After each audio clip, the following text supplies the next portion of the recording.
Hello and good evening. I will try to read one more chapter and see what we are up to. It's Shifting Melodies, and here's chapter 4, A Hive of Activity. Midnight frowned as he stared at the wall. Over a few days, they have made some progress.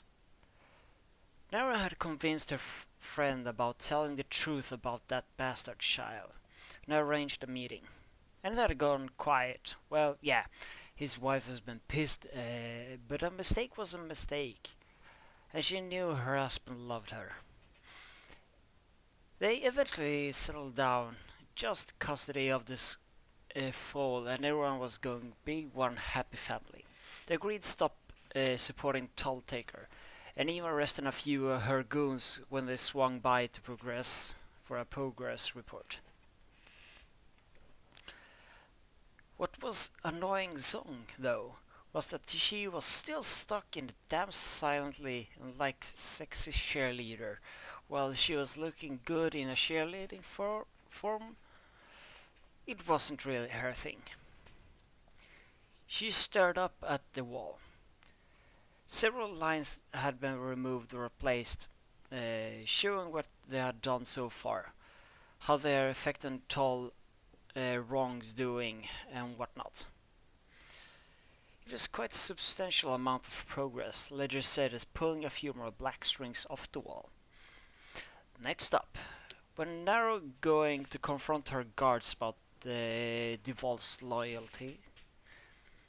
Soon, I think, Midnight replied half-heartedly. She organizing a long trip.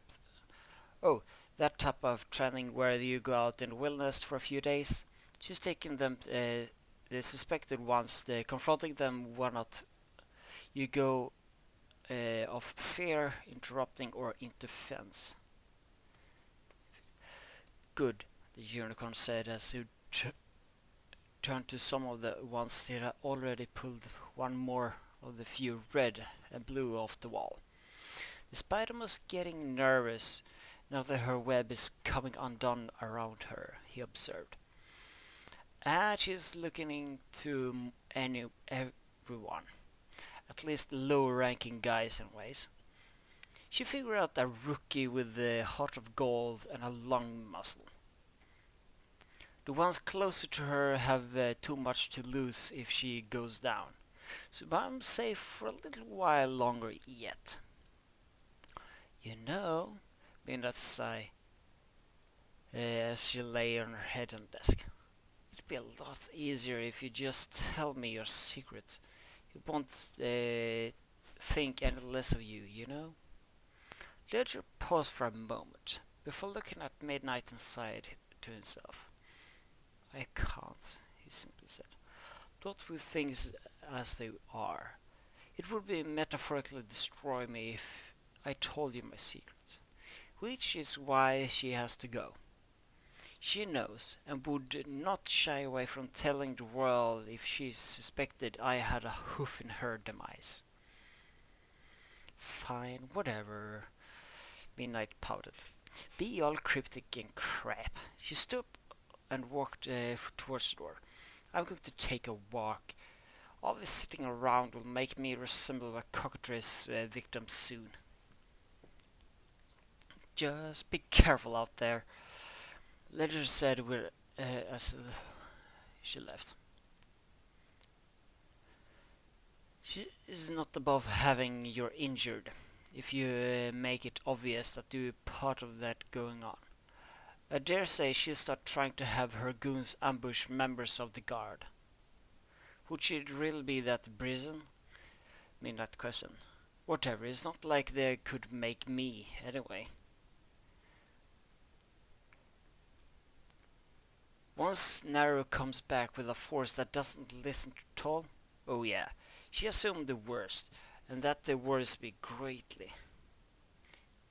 He's cut his occasional part on the back from Brad on Stallions on his way to his office at work. For what he done a while ago, Toll might see capitalize on that. Which on earth spelled trouble?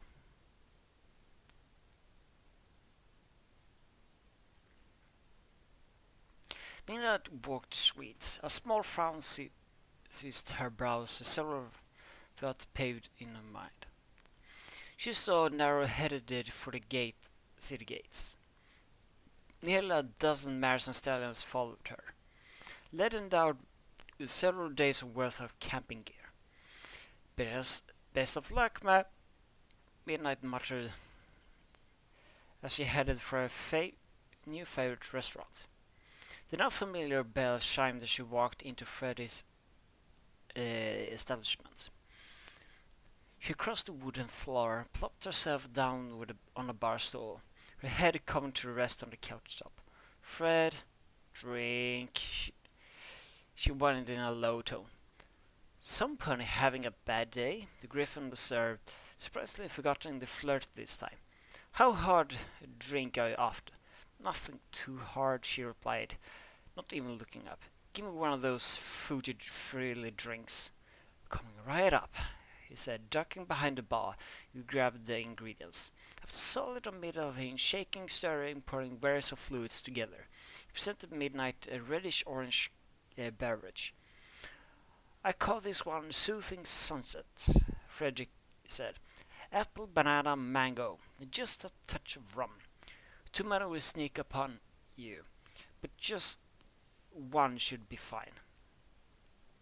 Midnight's ears suddenly flicked at the mention of word of mango. Reaction that could not go unnoticed by Frederick. He lifted his head and took a sense. She lifted her head, took a tentative sip of the drink, before shrugging down the rest of it, savoring the fruity taste. Not bad, little bird, she hummed. Well, guess you're my favorite for a reason. I bet you say that to every male that gets you a drink, the half-bird said with a wink. So, feeling a little better? Just a little. Just a wish stop treating me as useless, she muttered to cradle her own empty glass. I'm not useless, you know. Of course you aren't, the griffin said, seeking to placate Ma. But you are sure that what they are doing? I don't know. Midnight sighed. She knew that her friend wouldn't do something like that on purpose. It's just... she slammed her head back down on the couch top with a solid thunk. Ow. Well, you can either wait to explanation or do something about your situation yourself. The Frederick proved thought Ally. That's perfect, Midnight set up, eyes blazing righteous determination. If I just take her out, then all this go away. She leaned forward and gave Freddy a kiss on the cheek. Thanks for the pep talk, Freddy. Gotta fly! On with that, the armored blur dropped some coins on the counter and flew off to the nearest window. Something tells me whatever that was will not end well. The Griffin said as he picked up the bits. I bet Tall has to do some legwork at some point. She grinned as she hid on the rooftop near Pegasus' main building. Taylor, when she inevitable does something illegal, take her down. Midnight squeeze. She clapped her roofs. This is a perfect plan. About 20 minutes would pass before the Thestral saw any activity out of the front door. First two Pegasi came out the main door and looked around even the air to make sure nobody was watching. What are you up to? She muttered, taking cover as the gaze passed her position. Once they finished, she poked her head out. Come on, Tall Taker. Come out to play. Myself thought she had been beckoned by the Bat Pony's words. The cream-coated unicorn walked out the front door next door. The two goons landed next to her and conversed in a mount. After which the mare nodded and three of them headed off, who knows where. Well, paint my butt white and call me Celestia. She actually came out. Song sounded quite surprised. Well, this was a decision based on the whim. She wasn't going to let this opportunity pass her by. Once they were a distance away, she took to the air, soaring above the clouds, her threshold vision keeping track to the trio. 3 of them appeared to be heading to a local bar, of all things. Though in front of the mayor's face there was anything to go by, it wasn't to get drunk. Once they arrived, the 2 goons stood outside the front door, while Tall went inside. Damn, what now do I do? Back door! She dropped from the sky, landing almost silently to the alley next to the bar, taking a peek to make sure the goon hasn't seen or heard her land. She made her way to the rear of the building. The door was locked, but it didn't take long to pick the lock. It opened with a light squeak and tiptoed inside. The bar was dimly lit, so she carefully stepped around a few discarded bottles until she reached the door that led to the main room. Opening it ever so slightly, she peeked in. Now, Mr. Malt, I'm sure to understand my position, yes? For some reason the guard is closing in. I need to know what you told them. There was a whimper of pain before the stallion spoke in a response. I didn't do anything. I know the rules, please. I feel like just about to break. Oh, you haven't felt pain yet. The 2 nice boys returned. You certain? I whispered to any pony outside the company. Not even as much to myself, miss. So this guy was in for it too. And she said his name was Malt. When I would have to check the board when she got home. Well, she was being rough, but nothing worth arresting over. Come on, all she needed was one slip of her tongue. Anything. Good stallion. I hate little sling on double. Come home to wonder why Daddy wasn't breathing. The male whimpered again. Please, ma'am, I told no pony. Please don't hurt my family. Of course not, the mayor's voice said. But I keep up a good watch on your foes. I hate for them to not come home one night, wouldn't you? Being a surprised growl. Oh, this matter was a real piece of work. She threatened the foes and apparently isn't above getting her own hooves dirty from the looks of it. Being that waiting her options, whether she bust in there or not. Taking Tall down meant the end of it all. But there were so many variables. Ledger's secrecy, the safety of the whereabouts of the kidnapped foes.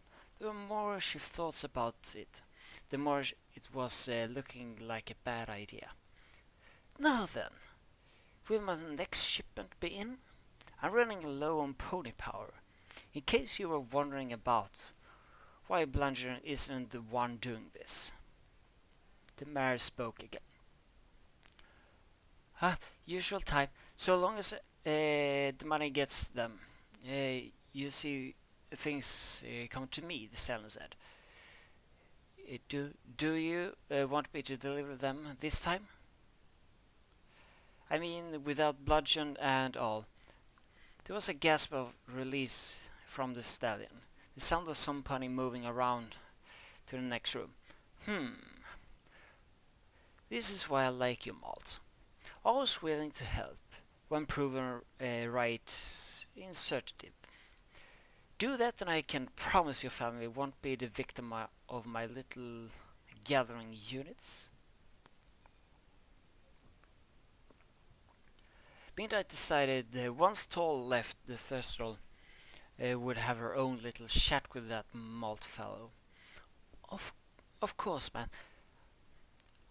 Are there anything else you need, ma'am? Yeah, keep an eye out for me. I got a rat around.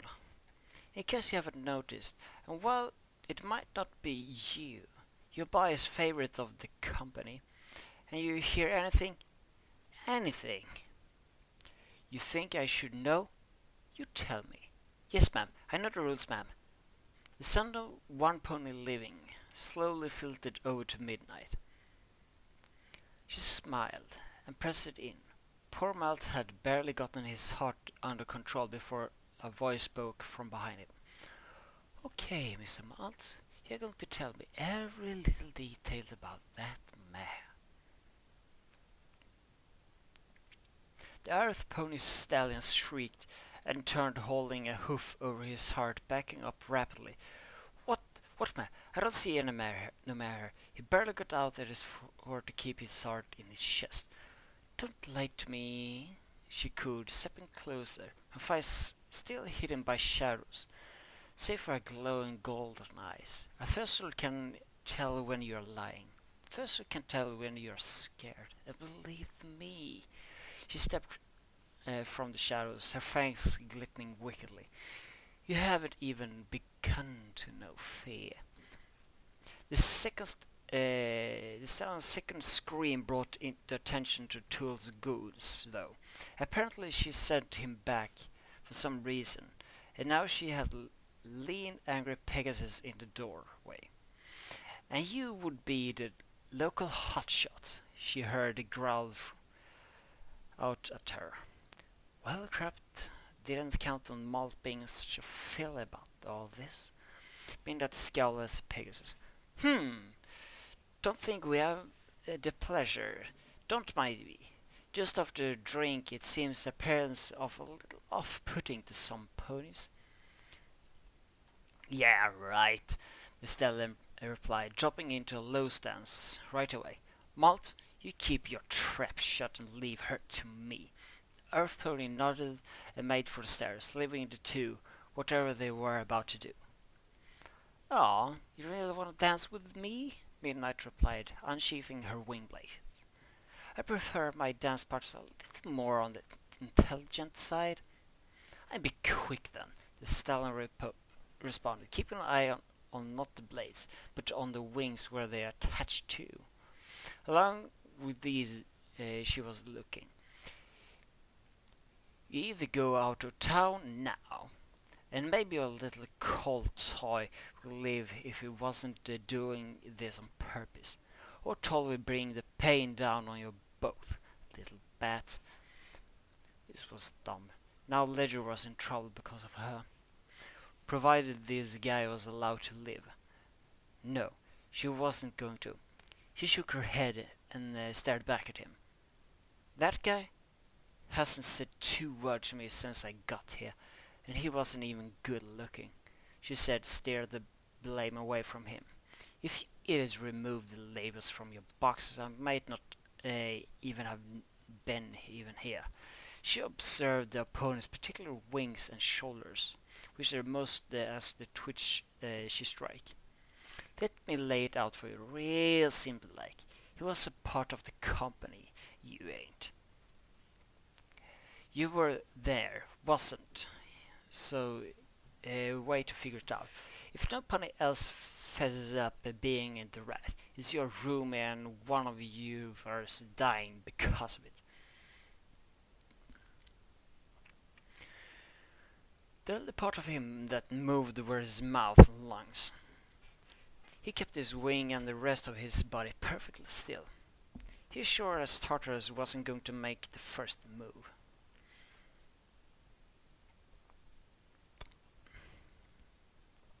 They were right to keep out of it. She really wasn't useless dumb. Now Ledger was going to get hurt because of it. Then let me make it simple for you, she replied. I'm going to take you in now. She rushed forward, her blade making a sweep for his wing, while the other aimed for his foreleg. The stallion jumped back to clear the ring of metal before giving his wing a quick flap as he jumped on at the mare. One hoof pulled back to punch her in the face. Her tongue suddenly shut out, grabbed his foot and yanked him down, while she pivoted her foreleg aloof, bringing her hind legs towards his head. He twisted as much as he could in her grasp, but was still dealt with a glancing blow that made his head swim. With a firm yank, she pulled himself free from her appendages and backed up, shaking his head to try to clear his ring from it. Mira's tongue slipped back into her mouth and she spat on the floor. Blech! Wash your hooves more often. She spat again, raising a sword that brought the flat down on him. She needed to end this before his body showed up. Coupled with the earlier blow, the stallion felt, but it wasn't totally as evident as his reply got being knocked down. Hey, calling your twins is cheating. You should only be so lucky, she smiled before rendering the stallion unconscious. She sighed and sheathed her sword, looking around for Malt, but he appeared to have been long gone. Figures. I have to chat with you now, she smiled. Now I just get you back to the station alone. Buck.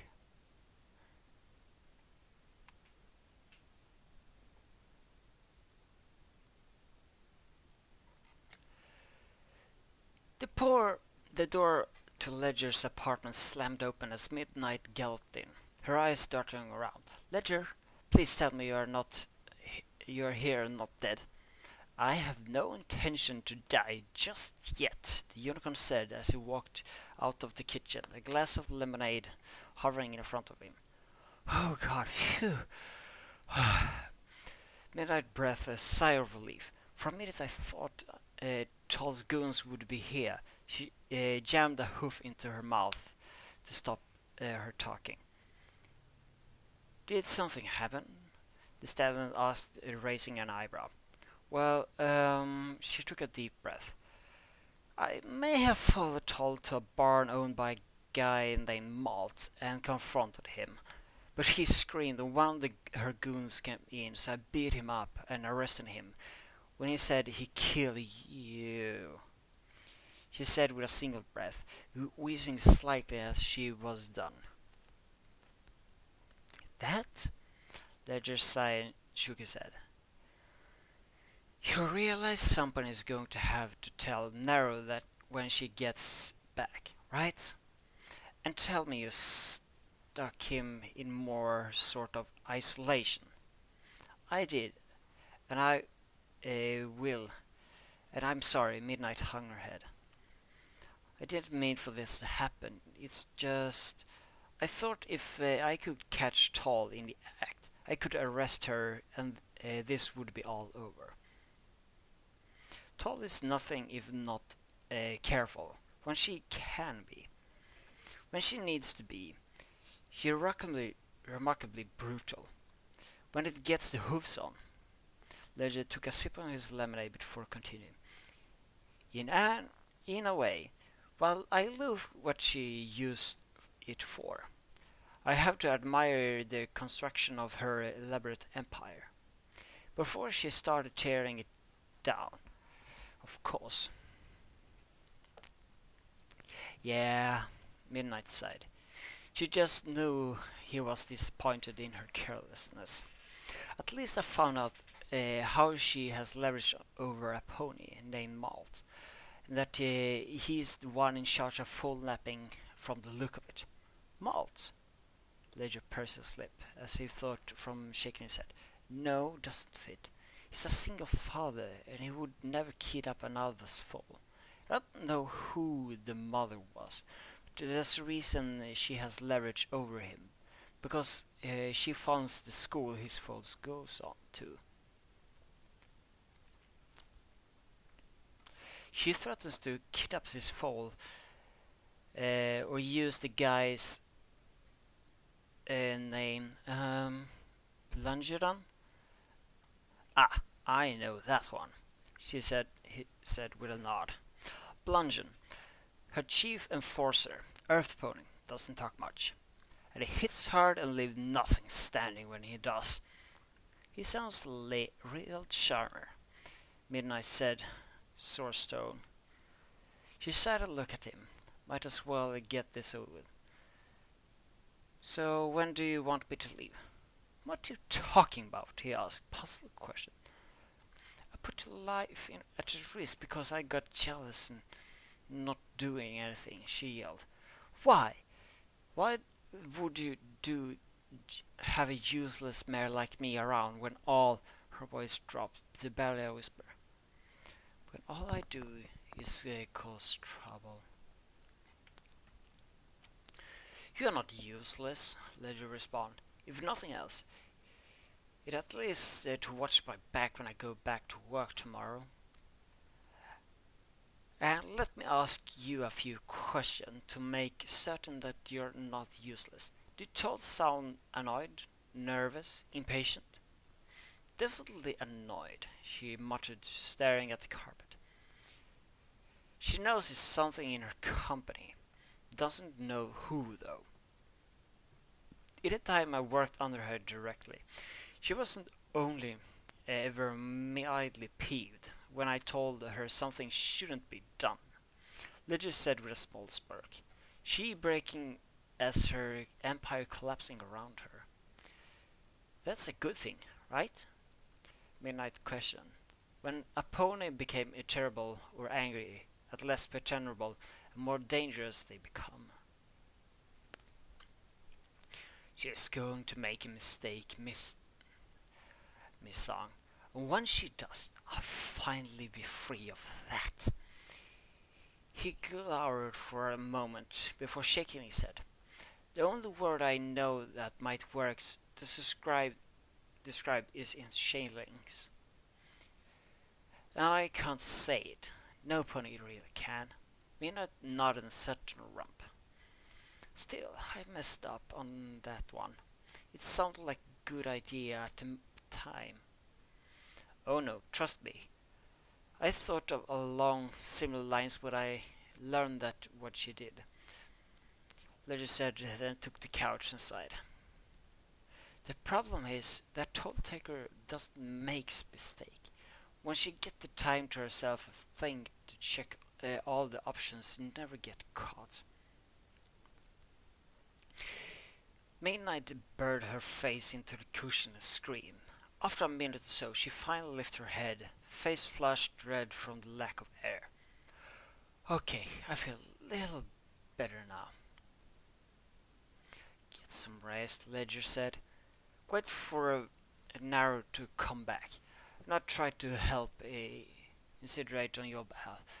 I know pigs hate being told to sit still, so you can probably make a case for that with your actions.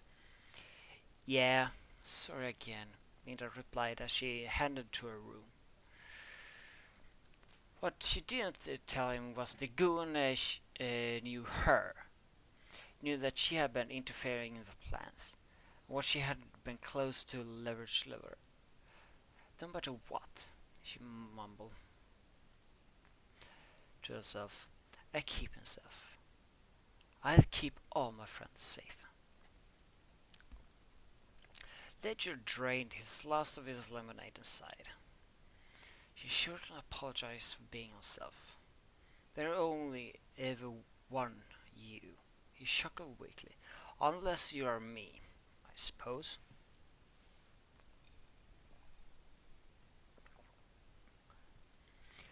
A few days later, Captain Nar finally returned, along with the troops of guard that looked like defeated, dejected, and remorseful. Not more importantly, Nar had showed them the reason why they had joined Celestia's guard, and why betraying that trust was a very bad idea.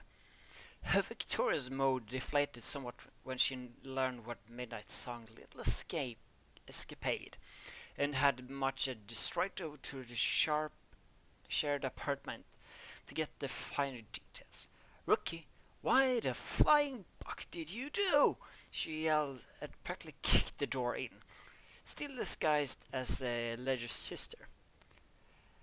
And hello to you too, Ledger said as levitating a fresh cup of coffee over to himself from the dining table.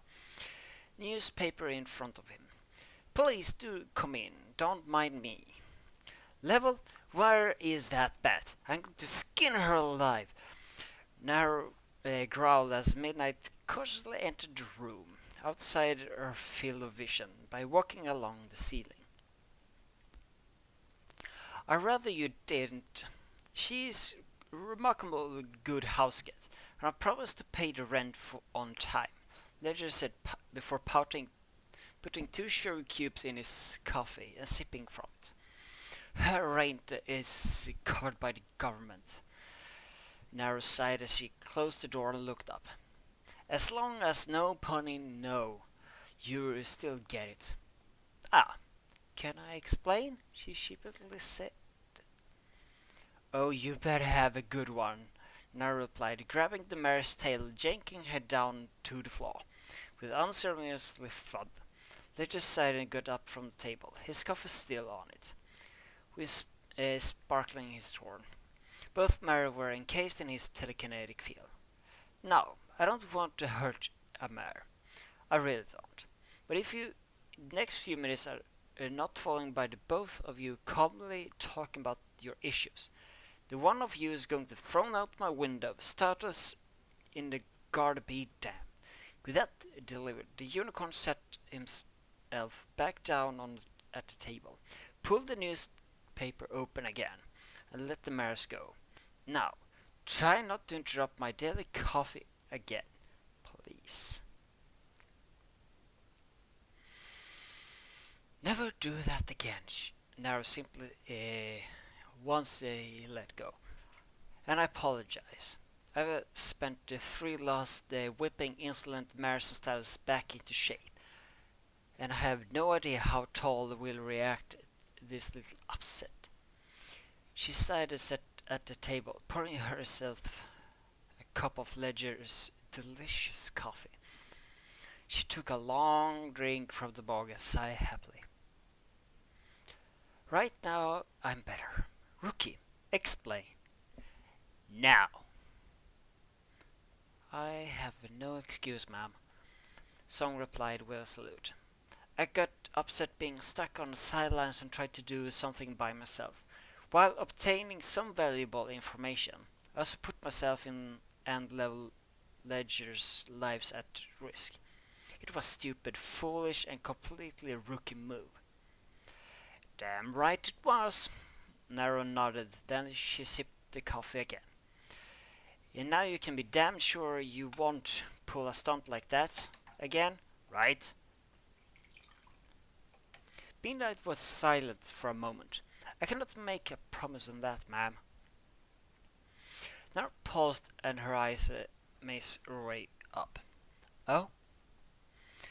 "I'm Peturius tend to follow my instinct, and have a terrible lack of respect for anyone's authority aside from Princess Celestia," she said. "I will promise to put more thought into my action in the future to minimize the collateral damage." "You should really know better to ask a Pegasus or Theros to sit still, Miss Narrow," Ledger said with a light chuckle. "You almost always end up with them saying the wind pushed it over." Narrow sighed as she refilled her mug.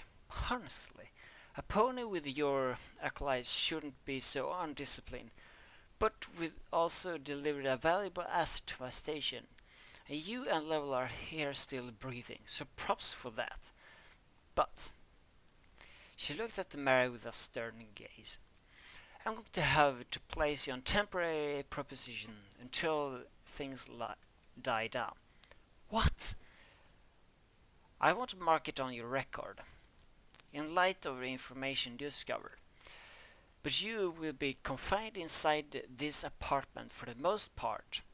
20 minutes outside the day to stretch your wings." "Are you serious?" "Are curvy for the next week or so. You're going to get used to it," she said with a small smile and finished her coffee. "I can trust you to keep her gained in level." And here I'm going to make a pause and continue after this. See you later.